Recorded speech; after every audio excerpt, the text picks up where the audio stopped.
मौसम से जुड़ी जानकारी और लाइव मौसम खबरों के लिए हमारे YouTube चैनल को सब्सक्राइब करें और बेल आइकॉन दबाकर हर अपडेट पर रखें नजर। नमस्ते दोस्तों, स्काई मैट वेदर में आपका स्वागत है। मेरा नाम महेश पलावत है। इस बार मानसून देर से आया, लेकिन जब आया उसके बाद जो तूफान आया बिपरजॉय, उसने तबाही की बारिश दी। पहले तो उसने लैंडफॉल किया, काफी दिनों के मतलब लंबे अंतराल के बाद, यानी इतना लंबा ट्रैवल करने के बाद वो जखाऊ पोर्ट पर कच्छ में जब इसने लैंडफॉल किया 15 जून की शाम को, तो उस समय बहुत ज़्यादा तबाही हुई। उसके बाद ऐसा लग रहा था कि राजस्थान में ये जाएगा, लेकिन इंटेंसिटी शायद इसकी कम हो जाएगी, लेकिन हमने देखा कि एज अ डीप डिप्रेशन पहुंचा और उसके बाद डिप्रेशन के रूप में इसने तबाही की बारिश दी। यानी इतनी ज़्यादा बारिश हुई है कि पूरे कई शहर पानी पानी हो गए हैं, पूरे पानी भर गया है। जगह पर नदी और नाले उफान पर हैं। सिरोही, पाली, जालौर, बाड़मेर, ये जो डिस्ट्रिक्ट्स हैं, इसमें तो इतना ज़्यादा पानी है कि आप जहां देखें वो पानी ही पानी नज़र आ रहा है। अगर मैं आपको एक वीडियो दिखाना चाहता हूं जो हमारे मित्र हैं कांतिलाल कंडोलिया, उन्होंने भेजा है। तो इसमें आप देखिए कि ये जो पूरा इलाका है इतना ज़्यादा जलमग्न है। पूरे इलाके में जो बारिश की गतिविधियां हैं वो इतना ज़्यादा दिखाई दे रहा है कि सब जगह पर ये पूरे इलाके में जो बारिश है वो बहुत ज़्यादा एक तरह से हम कह सकते हैं कि भरा हुआ है। और ये जो डिस्ट्रिक्ट है इसमें पूरे इलाके में हम कह सकते हैं कि ये जो पूरा शहर आप देखिए, जगह जगह पर पानी ही पानी दिखाई दे रहा है। तो इस तरह का जो माहौल है केवल ये जालौर में ही नहीं, पाली में और बाड़मेर में सभी जगह इस तरह का जो मंजर दिखाई दे रहा है। अब ये डिप्रेशन जो है वो लो प्रेशर एरिया बन करके आगे जाएगा और इसका जो रौद्र रूप है वो दिखाई देगा आपको सवाई माधोपुर और उसके आसपास के दौसा, करौली, भरतपुर, अलवर, ये जो इलाके हैं यहाँ पर मूसलाधार बारिश होगी। अजमेर और जयपुर में भी बारिश की गतिविधियां बहुत ज़्यादा बढ़ने वाली है। यानी कि ये जो कहर है अभी वहाँ से थमेगा नहीं।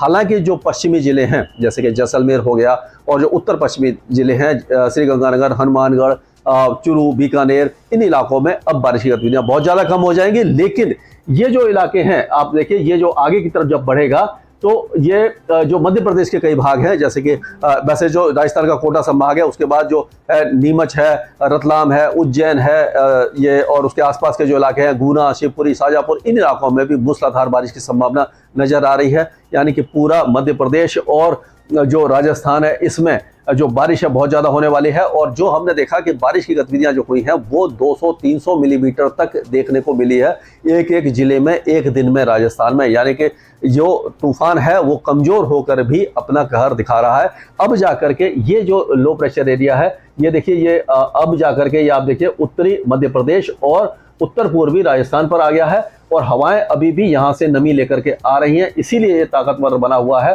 तो अब ये जो ग्वालियर संभाग है यहाँ से लेकर के ये पूरे जो ये मध्य प्रदेश के कई इलाकों में ये बारिश की गतिविधियां अभी देने वाला है। और इसके बाद क्या होगा कि 2 दिनों के बाद राजस्थान से तो बारिश की गतिविधियां लगभग समाप्त हो जाएंगी, लेकिन मध्य प्रदेश के कई भाग बारिश देखेंगे। और मध्य प्रदेश की अगर हम बात करें तो ये पूरा जो इलाका है, ये पूरे इलाके में बारिश की गतिविधियां काफ़ी ज़्यादा रहने वाली हैं। उत्तर प्रदेश में भी इसका असर पड़ेगा, क्योंकि ये जो लो प्रेशर एरिया है कल तक ये यहाँ पर पहुँच जाएगा। यानी कि लखनऊ और कानपुर के आसपास as a low pressure area पहुँच जाएगा और यहाँ पर भी बारिश की गतिविधियां बढ़ जाएंगी। और खास करके अगला जो 4-5 दिन है वो मध्य प्रदेश बहुत ज़्यादा तेज बारिश देखेगा। यहाँ पर भी 200 मिलीमीटर 150 मिलीमीटर की आम बारिश देखने को मिलेगी। जल भराव यहाँ पर भी होगा और ये बहुत अच्छी बात है कि खैर परेशानी तो होती है, लेकिन जैसे राजस्थान में इतनी ज़्यादा बारिश हुई है, नदी, नाले और तालाब, जो जलाशय भर गए हैं। अब जो अगले एक हफ्ता का जो हम देखेंगे कि सूखा जैसा मौसम है गुजरात और राजस्थान का, तो ये जो पानी है उसकी भरपाई कर देगा। और उसी तरह से जो मध्य प्रदेश में अब लगातार बारिश होने वाली है वो मानसून को भी खींच के लाएगी।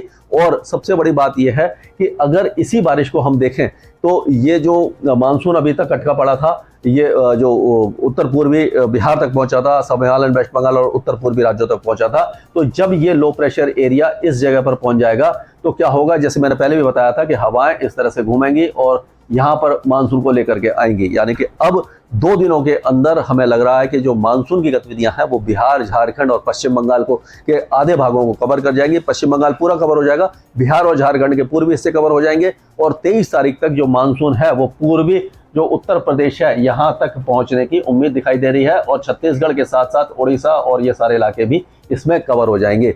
और अगर ये जो मानसून की गति इसी तरह रहेगी, क्योंकि अब जो है वो जो फ्लो है, यानी कि बंगाल की खाड़ी से जो फ्लो है वो लगातार आता रहेगा और ये अरब सागर से भी फ्लो आएगा, यानी दोनों तरफ से जो नमी वाली हवा है वो लगातार आएंगी। ये मध्य भारत और जो गंगा के मैदानी क्षेत्रों में आएंगे। और जो 21 तारीख या 22 तारीख से जो उत्तर प्रदेश में बारिश की गतिविधियां बढ़ेंगी, पहले पूर्वी उत्तर प्रदेश से शुरू होगी, तो यानी कि प्रयागराज, वाराणसी, जौनपुर, भदोही, रायबरेली, ये गोंडा, बस्ती और जो सिद्धार्थनगर, कुशीनगर, गोरखपुर, ये सारे इलाके बारिश देखेंगे। उसके बाद बहराइच, लखीमपुर खेरी, बरेली, मुरादाबाद, ये सारे इलाके। और उसके बाद जो बारिश की गतिविधियां होंगी वो आगरा, हाथरस, अलीगढ़, मथुरा, एटा, शाहजहांपुर, लखनऊ, कानपुर, ये सारे इलाके कवर हो जाएंगे। और उसके बाद मेरठ, मुजफ्फरनगर, सहारनपुर, बिजनौर, ये लखीमपुर खेरी, ये बहराइच वगैरह पूरे इलाके में बारिश की गतिविधियां हो जाएंगी। और जो 26-27 तक हम कह सकते हैं कि जो मानसून है काफी तेजी से आगे बढ़ेगा और उत्तर प्रदेश के कई इलाकों के साथ साथ मध्य प्रदेश के इलाकों को कवर कर जाएगा। उत्तराखंड तक भी मूसलाधार बारिश होगी, यानी कि 26 और 27 तारीख के बाद जो बारिश की गतिविधियां हैं वो राजस्थान के जो पूर्वी भाग है वहां पर भी बढ़ जाएंगी और दक्षिणी जो गुजरात है वहां पर भी तेज बारिश की संभावना है। यानी कि राजस्थान को ज्यादा इंतजार नहीं करना पड़ेगा। मध्य प्रदेश में लगातार बारिश होगी, उत्तर प्रदेश का इंतजार खत्म हो गया है, होने वाला है, और पूर्वी भारत में बारिश बढ़ रही है। पूर्वोत्तर भारत में तो लगातार बारिश की गतिविधियां जारी हैं। तो हम ये कह सकते हैं कि अब ये जो 23 तारीख के बाद से जो मानसून अपनी रफ्तार पकड़ेगा तो आधे से ज्यादा हिंदुस्तान बारिश देखेगा। और जो बारिश की गतिविधियां हैं वो पहाड़ों से लेकर के और ये दिल्ली वगैरह को कवर करते हुए ये जो इलाका है, यानी कि पूरा जो राजस्थान का कुछ इलाका और दक्षिणी गुजरात, ये सारा इलाके में जो मानसून है बहुत तेजी से आगे आएगा। और मंथ के एंड तक हम कह सकते हैं कि ये सारे इलाके मानसून में कवर हो जाएंगे। केवल राजस्थान और गुजरात इंतजार करेंगे, लेकिन 26-27 तारीख के बाद यहां पर भी धीरे धीरे बारिश की गतिविधियां बढ़ जाएंगी। तो कुल मिलाकर के जो अगले 10 दिन हैं वो, यानी कि 20 तारीख से लेकर के और जो 30 तारीख तक जो जून का महीना है वो बहुत ज्यादा अच्छी बारिश देखेगा। जितनी भी कमी थी शुरुआती दौर में मानसून की, वो सारी कमी पूरी हो जाएगी।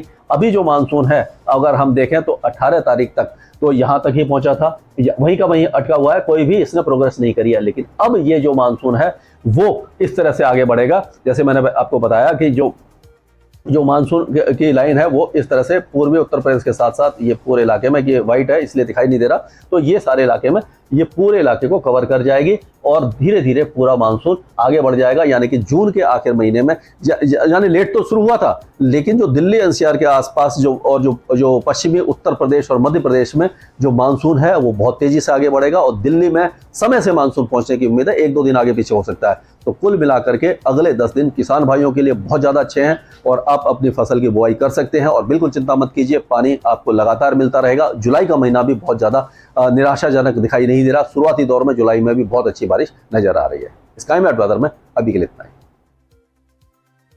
मौसम से जुड़ी जानकारी और लाइव मौसम खबरों के लिए हमारे YouTube चैनल को सब्सक्राइब करें और बेल आइकॉन दबाकर हर अपडेट पर रखें नजर।